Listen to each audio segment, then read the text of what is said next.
Let me pull back the curtain and show you what's truly unfolding. Because the murmurs aren't whispers anymore, they're thunder. The circles that once stayed quiet are buzzing. Insiders are openly talking, and the picture they paint is unsettling. Harry and Meghan's fairy tale? It's cracking fast. The word moving through private rooms isn't problem or rough patch. It's divorce. And not someday. People are saying very soon. The way they carry themselves lately doesn't resemble a real team. They once stood shoulder to shoulder, fingers locked, eyes steady, united against the world. But now there's distance, there's tension, and behind those walls, the emotional foundation is shaking hard. Professionally, personally, everything is slipping apart. So if you're wondering what's really erupting between Harry and Meghan, brace yourself, because what's leaking from those palace corridors is chaos. Insiders spell it out, plain and simple. This marriage wasn't held together by love or romance. It was fueled by chaos. Yes, you heard that right. They didn't grow on quiet nights or calm walks. No, their bond held strongest when the world was throwing stones at them. They fed off the rush of drama, the headlines, the backlash, the us against them energy. Like two rebels who only feel close when they're standing in trouble together. Point one insider didn't hold back. They openly admitted they barely like each other. Imagine a marriage that only feels solid when everything else is crumbling. That isn't love, that's survival. That's not a honeymoon, it's a storm shelter. As long as they were battling the world side by side, they felt invincible. But when the pressure eased, when the spotlight dimmed, everything shifted. The glue that once held them began to crack. Their bond wasn't forged in calm, it was forged in panic. And when the chaos faded, what remained? Silence. Cold, heavy, awkward silence. Now the story takes a sharper turn, from emotional to strategic. Because according to a February 2025 Vanity Fair report, someone in Meghan's inner circle allegedly made a bold, calculated move. They approached a publishing house with a single, provocative question. If Harry and Meghan divorced, would they be interested in a book not about the royal life, not about the marriage, but about Meghan's life after the split? Let that settle in. This wasn't after the divorce. This was while they were still married, still appearing together in public, still posing for cameras. The representative made it crystal clear. No, they weren't divorcing, at least not publicly. But the question lingered, would there be interest in a post-divorce book? And here's the twist, neither Harry nor Meghan denied it. And we all know how quick they are to crush stories they don't like. The silence this time? Oh, it wasn't just silence. It was loaded. No contract, no manuscript, just a single, provocative question. But questions like that never flowed into existence by accident. If emotional distance had been the rehearsal, this was the first quiet legal whisper. The subtle signal that someone was already picturing a reality where Harry and Meghan weren't a unit anymore. Two separate lives, two separate legacies. And if that was just the spark, wait until you hear about the explosions inside their home. Every scandal, of which there were countless, triggered chaos. Insiders say they went from united team to complete silence. The biggest friction? Their image. Meghan wanted to fight, loud and unrelenting. She wanted to confront the narrative head-on, dominate the headlines, make statements, stage the showdown. She craved the drama, the stage, the undeniable power of rewriting the story on her terms. Harry, though, craved silence. Calm. No more interviews, no more flashing camera. He was exhausted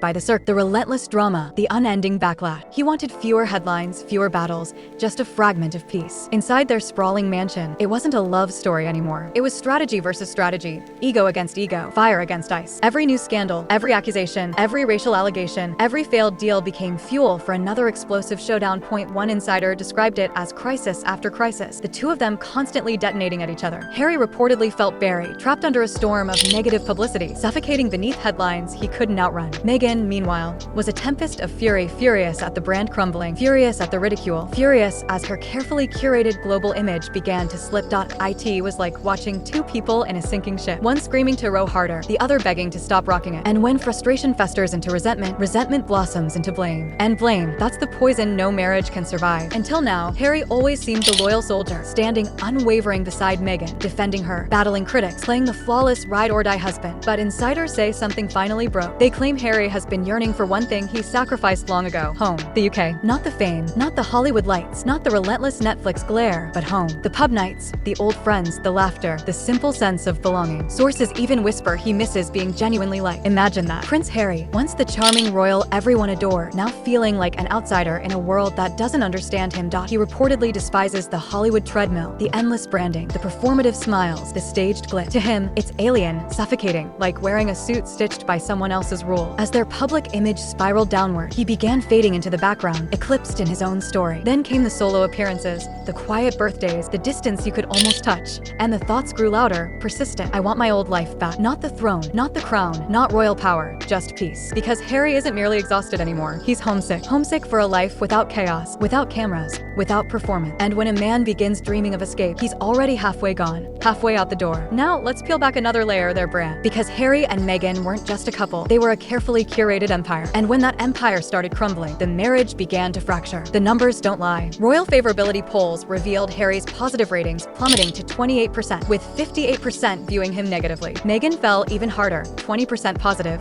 66% negative. This wasn't a slump. This was a freefall. Insiders say Meghan was furious about her dramatic fall from grace. The tension over failed ventures, Spotify, and Netflix struggles. Canceled deals became daily battlegrounds inside their mansion. Every scathing headline wasn't just PR trouble. It sparked marital firestorm. Every flop wasn't just business. It cut deep personal. When your marriage doubles as your brand, and the brand falters, suddenly love feels like bankruptcy. Success had drawn them close. Failure tore them apart. They weren't winning together anymore. They weren't even moving in the same direction. The brand was sinking, and the marriage sank with it. Now, while Harry has retreated into quiet reflection, craving simplicity, Meghan seems to be following a pattern insiders know all too well. At least according to royal biographers, Hugo Vicker dropped a statement that made everyone pause. He said people act in character, and Meghan's character? To cut ties whenever someone or something no longer serves her direction. He listed them one by one. Her father, Thomas Markle, her first husband, Trevor Angleson, the Canadian chef, her former best friend, Jessica Mulrooney, the entire royal family. Snip. Every chapter ended the same way, her walking away, reshaping the story, placing herself at the center as the misunderstood survivor, the one who endured, the one who conquered. Then came the chilling question. So, who's next for the chop? He hinted, almost clinically, that one day Meghan might decide she no longer needs Harry. And when that day arrives, the narrative flips. Meghan as the victim, Harry as the problem. Not because she'll admit any fault, she never does. It's a pattern, and patterns don't lie. If Meghan's path always leads forward Hollywood, new ventures, independence, then what becomes of Harry, the man who no longer fits the script? What if this separation isn't an accident? What if it's just another calculated step in the relentless cycle? Zoom out, and the image sharpens like glass. Harry and Meghan's relationship was forged in storms. They discovered love in chaos, connection in drama, purpose in the uproar. The hostility of the world made them feel untouchable. But storms never last forever. The headlines softened, the public cooled, the spotlight dimmed. Suddenly, they weren't a team against the world. They were just two people standing in silence. Harry looking backward, toward home, toward peace, toward normalcy. Meghan looking forward, toward reinvention, Hollywood, solo ventures. Her next chapter. Two paths, two dreams. No overlap, no shared future. Insiders whisper, they're creatively divorced. Some say they're already living apart. Others claim the legal divorce talks have quietly begun. And here's the twist that cuts deepest. If their love was born in a storm, maybe it won't end in fireworks. Maybe it will dissolve quietly, not with statements or press releases, but with a silent drift. A slow slide into separate worlds. No dramatic finale. No explosive confrontation. Just two people gradually ceasing to show up together. A marriage that ignited in fire now sputters into embers. Two lives, two directions. One ending no one expected, but everyone sensed. And in that silence, you can almost hear it. The fairy tale is over. Not with a roar, but with a whisper.